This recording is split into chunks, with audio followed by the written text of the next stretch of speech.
السلام عليكم داوديال كسو دوادا جنرالka wararka cusub qodobada xilligana daawad doontaan waxaa kamid ah ra'iisul wasaare Khayre oo kulan gaar ah la qaatay xildhibaanada mucaaradka ku ah xukuumaddiisa ay la safan madaxweynihii hore Soomaaliya Xasan Sheekh Maxamuud taliska booliska Soomaaliya oo sheegay in Cabdirashiid Janan uu wajahayo eedeemo culus oo loo haysto duqa Muqdisho oo shuruud ku xiray fulinta ballanqaad uu sameeyay habeenkii la caleema saaray Kenyana waxay sheegaysaa in xayiraad diyaaradaha ay lagu soo rogay garoonka Kismaayo in iyada looga gol leeyahay qodobadaas iyo qodobo kale ayaa goorrow daawad doontaan janalka warar cusub haddii uu kugu cusub yahay fadlan subscribe saar oo riix gambaleelka mahadsanid haddii aynu ku bilowno ra'iisul wasaaraha xukuumadda Soomaaliya Xasan Cali Khayre ayaa maanta xafiiskiisa ku qaabilay xildhibaanada mucaaradka ku ah xukuumaddiisa ee ku jira xisbiga madaxweynihii hore Soomaaliya Xasan Sheekh Maxamuud ee loo soo gaabiyo UPD xildhibaanadan kulanka uu la qaatay ra'iisul wasaare Xasan Cali Khayre waxaa kamid ah Cabdiraxmaan Odowa oo ah musharax u taagan xilka madaxweynaha Galmudug kana mid ahaa ururkii Damul-Jadiid ee madaxweynihii Soomaaliya Xasan Sheekh Maxamuud ee muddooyinkii dambe loolanka ka waday deegaanada Galmudug Odowa oo qoraal soo daabacay soona dhigay bartiisa Twitter-ka waxa uu kaga hadlay waxa uu ku saabsanaa kulanka isagoo yiri waxaan maanta aniga iyo xildhibaanada saaxiibaday ah ee ka tirsan xisbiga UPD kulan kula qaadanay xafiiskiisa ra'iisul wasaare Xasan Cali Khayre kulankan oo aanu soo ajiibnay markii uu ra'iisul wasaaraha inoo yeeray salaan kadib waxaan si gaar ah uga wada hadalnay geedi socodka dhismaha dowlad goboleedka Galmudug iyo sidii maamul loo dhan yahay loogu dhisi lahaa doorasho xor iyo xalaal ah ay ugu dhici lahayd deegaanada Galmudug ayuu yiri Odowa musharax Odowa waxa uu shalay magaalada Muqdisho ugu dhawaaqay inuu yahay musharax u taagan qabashada xilka madaxweynaha dowlad goboleedka Galmudug dowladda federaalka Soomaaliya waxa ay doonaysaa in ay kaalin isaami muuqda ku yeelato doorashada Galmudug maadaama ciidan ka tirsan dowladda Soomaaliya iyo kuwa midowga Afrika AMISOM saacadii la soo dhaafay ay ku qulqulayeen magaalada Dhuusamareeb ergada ka qayb galaysa shirka dib u heshiisiinta gaar ahaan kuwa ku heebah Odowa ayaa tagay magaalada Dhuusamareeb waxa ay tageen xarunta loogu talagalay inuu ka dhaco shirka dib u heshiisiinta Galmudug Xasan Cali Khayre dhankiisa kama aanu hadlin kulanka uu la qaatay xildhibaanada mucaaradka balse waxa uu arkaa xaaladda cakiran ee deegaanada Galmudug inuu kaga gudbi karo xildhibaanada mucaaradka iyo kuwa muxaafidka inuu waji ka raadsado si ugu yaraan xaaladda Galmudug doorasho lagu qabto si ka duwan tii ka dhacday magaalada Baydhabo oo ay dawladdu wadatay Cabdicasiis Xasan Maxamed Laftagareen xildhibaan Cabdixakiin Macalin Axmed oo kamid ah xildhibaanada golaha shacabka oo ku sugan Dhuusamareeb waxa uu sheegay in si buuxda uu taageerayo xukuumadda Soomaaliya waxaana xildhibaanka uu kamid ahaa xildhibaanada mucaaradka ah ee ka soo horjeeda siyaasadda xukuumadda Soomaaliya ee uu ra'iisul wasaaraha ka yahay Xasan Cali Khayre taliye ku-xigeenka ciidanka booliska Soomaaliyeed Zakiya Xuseen Axmed waxa ay xaqiijisay in ciidanka booliska Soomaaliyeed shalay garoonka diyaaradaha dhinaca magaalada Muqdisho ay ka xireen Cabdirashiid Xasan Cabdinuur oo ku magac dheer Cabdirashiid Janan oo ah wasiirka amniga Jubbaland oo sidoo kale saaxiibka dhow madaxweynaha Jubbaland Axmed Maxamed Islaam Axmed Madoobe waxa la qabtay isagoo saaran mid kamid ah diyaaradaha duulimaadyada sameeya waxaana diyaaradaasi ay tarasiid ku ahayd ama safarka aan joogtada waqtiga badan lahayn ku ahayd garoonka diyaaradaha dhinaca magaalada Muqdisho ciidanka amniga dowladda Soomaaliya ayaa wasiir Janan kala soo digay diyaaradda u saarnaa sida ila wareedyo ku sugan garoonka diyaaradaha Muqdisho ay warbaahinta u sheegeen qoraal ay barteeda soo dhigtay waa Zakiya waxay sheegtay in Cabdirashiid Janan loo haysto eedeemo kala duwan oo dhanka bini'aadanimada uu geystay inkastoo aysan carbaabin ciidanka booliska Soomaaliyeed ayaa shalay oo ay taariikhdu ahayd 31 bisha 8 2019 soo xiray eedeysana Cabdirashiid Xasan Nuur Janan kaasoo ku eedeysan dambiyo culus ayay tiri Zakiya oo warkan soo dhigtay barteeda xiriirka bulshada Zakiya waxay sidoo kale cadeysay in baaritaano kadib ay warbaahinta u soo bandhigi doonaan kiiska wasiir Janan oo hadda ay sheegtay in hay'adaha amniga ay gacanta ku hayaan Cabdirashiid Janan waxa horay xeer ilaalinta ugu qortay ruqsad xarig ah inkastoo warqad ka soo baxday maxkamadda gobolka Banaadir bishii Abriil lagu buriyay amarkii soo qabashada si maxkamadda loo horgeeyo Cabdirashiid Janan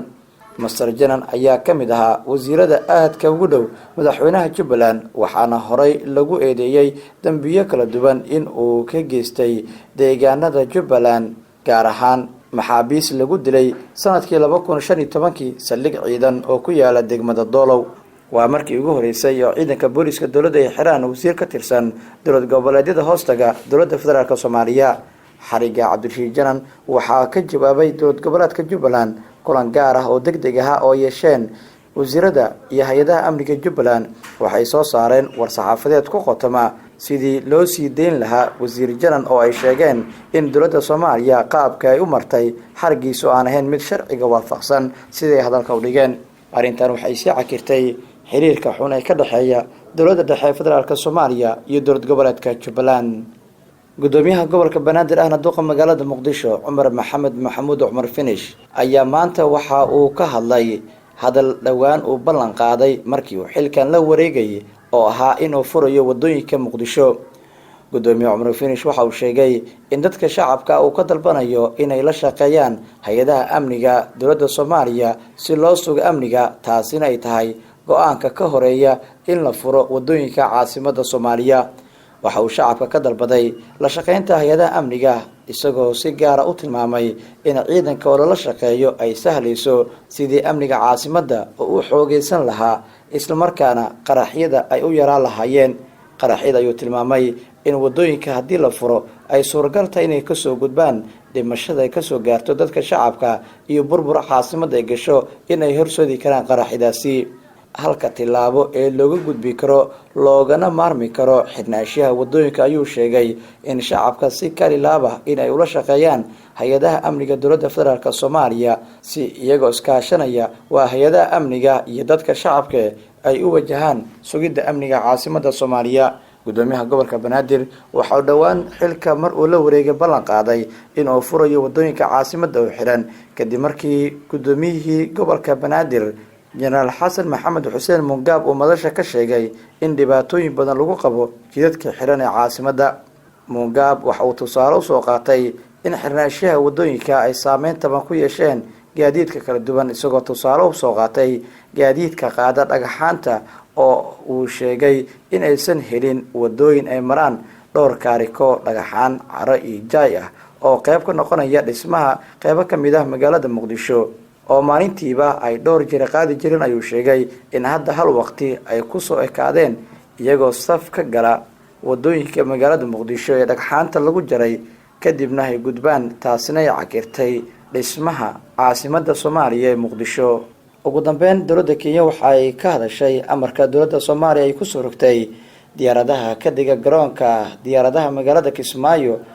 oo ku aadana in ay soo maraan magaalada Muqdisho ka hor intaysan ka digin Kismaayo iyo waliba markay ka baxayaan magaaladaasi. wargeyska Daily Nation ee ka soo baxa dalka Kenya waxa uu sheegay in go'aanka dowladda federaalk Soomaaliya ay ku amartay in diyaaradaha taga ama ka baxa Kismaayo ay soo maraan magaalada Muqdisho in ujeedkaasi uu yahay mid ka dhan ah dowladda Kenya. wargeysku waxa uu sheegay in magaalada Kismaayo ay joogaan ciidamo Kenyaan ah, sidoo kalena ay joogaan dhobley amniga iyo dhaqdhaqaaqa magaaladaasina ay la socdaan. dowladda Soomaaliya ayaa toddobaadkii hore amartay in diyaaradaha ka degaya Kismaayo ama ka duulaya in ay maraan magaalada Muqdisho si ay u hubiyaan dadka saaran iyo waliba dhaqdhaqaaqa diyaaradaha halka ka degaya. dowladda Kenya waxay arrintan u aragtaa go'aan lagu godoominayo howlaha shaqo ee garoonka diyaaradaha magaalada Kismaayo, iyagoo sheegay in dowladda federaalk Soomaaliya ay u soo jeedinayaan in go'aankaasi ay dib u laqdo. Kenya waxay dadaal xoogan ku bixinaysaa sidii uu meel ugu dhici lahaa kiiska ka dhanka ah